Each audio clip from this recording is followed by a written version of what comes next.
Launching ആണെന്ന് തോന്നുന്നു ഇന്ന്. അല്ല, ഇപ്പം ഷോറൂംസിലേക്ക് അവര് പിന്നെ വണ്ടി ഡിസ്പ്ലേക്ക് കൊണ്ടുവരുക.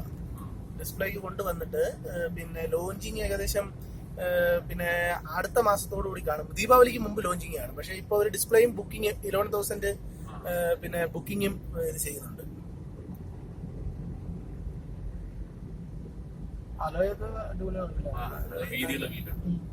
വലിയ ടയറാണ്, പിന്നെ 220 സെക്ഷനാണ്.